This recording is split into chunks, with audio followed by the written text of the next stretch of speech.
Hello and welcome back to the Pinsent Masons podcast, keeping you up to date with the most important developments in business law every second Tuesday.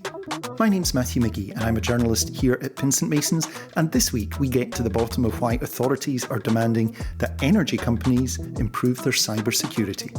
But first, here's some business law news from around the world. Australian businesses must act on fuel cost orders, rules on high-risk AI to be delayed under EU omnibus deal, and FCA reviews claims management sector in significant intervention.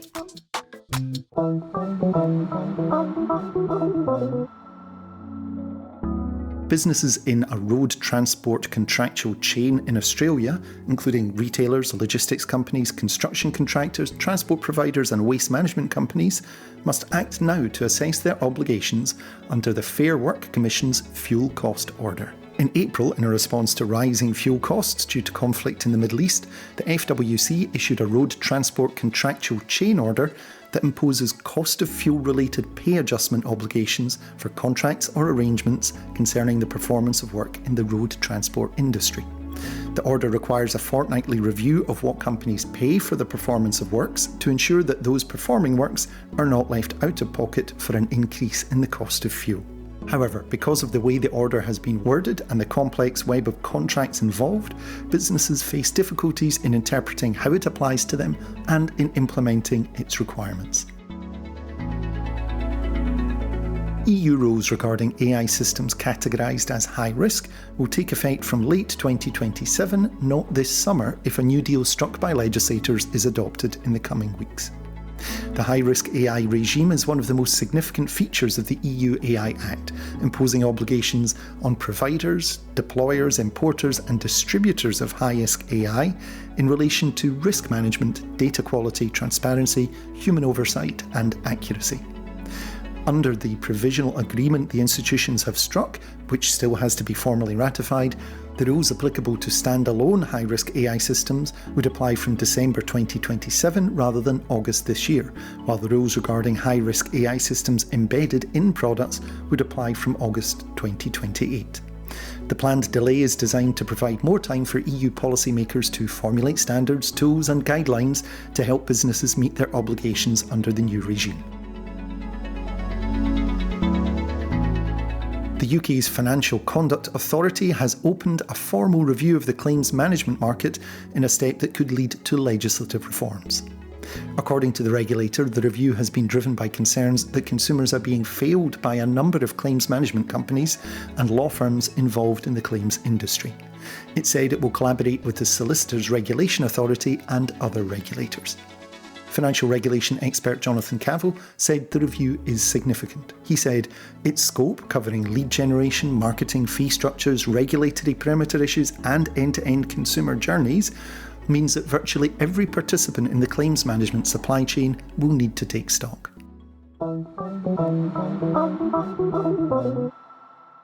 Right now, an energy crisis looks like constrained supply and soaring prices at petrol pumps. But believe it or not, it could be worse. Imagine if our energy networks and generation were disrupted not by conflict and interrupted supply, but by a full-blown cyber attack. Imagine having no electricity at all for a time, as suppliers or network operators were held to ransom by attackers. Picture all the systems governing our everyday lives being without power. The ramifications would be enormous. And this isn't pie in the sky. Attacks are already happening. IBM's annual report on cyber threats says that AI is turbocharging the number and efficacy of attacks, and that 8% of all cyber attacks are aimed at energy companies or infrastructure. It's a scary prospect, which is why governments and regulators are increasingly involved. The latest change is happening in the UK, where energy companies look likely to be subjected to even greater scrutiny of their cybersecurity safeguards. The government and the energy regulator Ofgem are planning to increase the number of companies caught by regulation and the numbers subjected to the most stringent regulation in a new consultation, as London-based cybersecurity expert Stuart Davey explains. So the current cyber regulations in the UK in the energy sector go back to 2018. and the Network and Information Systems regulations, the NIS regulations. And at the moment, only those organisations caught by the NIS regulations have a positive obligation to put in place cybersecurity measures in the energy sector. And the NIS regulations capture what are known as operators of essential services. And the thinking back in 2018 was to target those large providers and large operators of assets in the energy sector. Imagining that bleak picture of a society shut down by energy blackouts explains why the cybersecurity of energy companies is regulated at all. But why is that regulation being increased now? Stuart says it's because of changes in how we generate and distribute energy, where new approaches bring new vulnerabilities.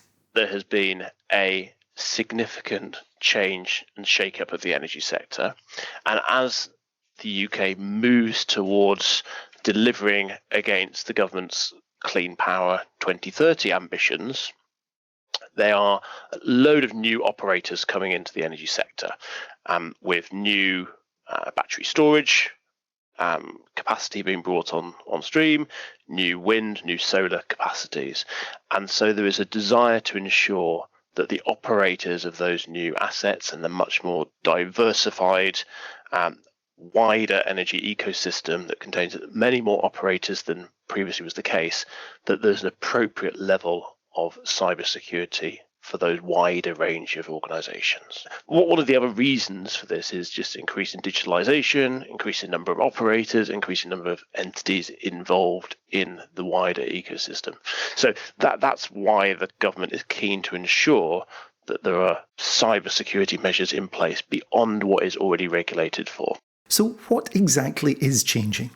Stuart says that all companies will be expected to reach a certain baseline level of compliance with cybersecurity standards, and the number of companies expected to meet the highest standards will increase. And he says it won't be cheap. They're proposing to do that in two ways, one of which is seeking views in this consultation about whether the current thresholds for what is an operator of essential services are the right ones. So that might involve, for example, reducing or bringing down the thresholds, the generation thresholds, the transmission thresholds, or changing to encompass other parts of the downstream gas and electric ecosystem to class as essential services. With regulation comes much higher standards, and broadly that involves at its highest level alignment to the NCSC cyber assessment framework and the enhanced profile that Ofgem now expects organisations to be working towards. The additional limb being proposed is that for those organisations that don't meet the current thresholds or any amended thresholds, should there be effectively a baseline level of cybersecurity put in place. And the current proposal would involve the baseline being the Cyber Essentials CE certification, whether that is the baseline CE or Cyber Essentials Plus, which involves an additional layer of independent verification. It may well be that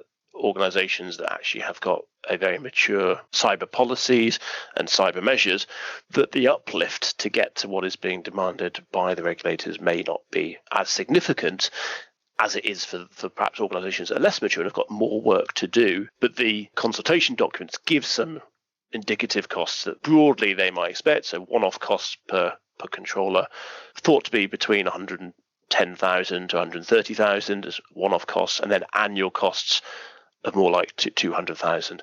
The whole picture of cybersecurity regulation across the whole economy is changing in the UK as the Cybersecurity and Resilience Bill makes its way through the Parliament there. And Stuart says that these changes are tied up with the ones in energy, so won't take effect for up to a year. So what should companies do now to prepare?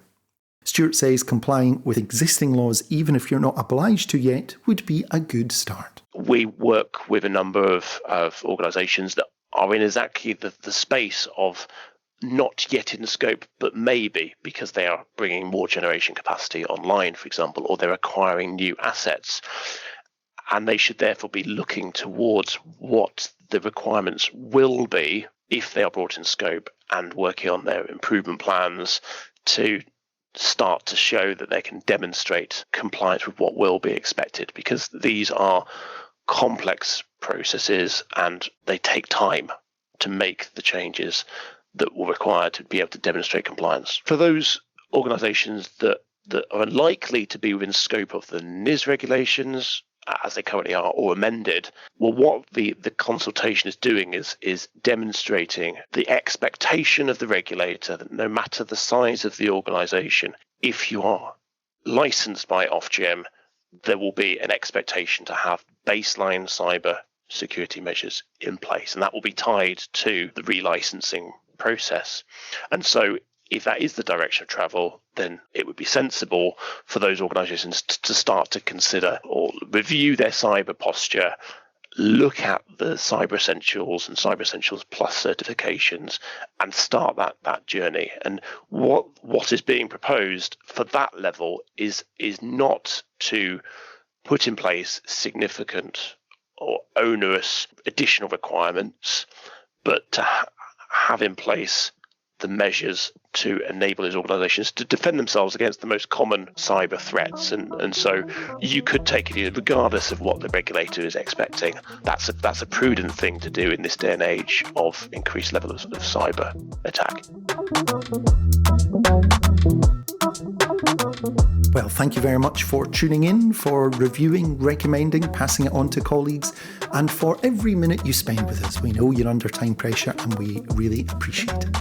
Remember, you can get your news in a weekly personalised digest at pinsentmasons.com/newsletter, or you can just look at pinsentmasons.com every day to read the global business law coverage produced by our team of reporters containing all the expertise of our colleagues all over the world. So until next time, thank you and goodbye.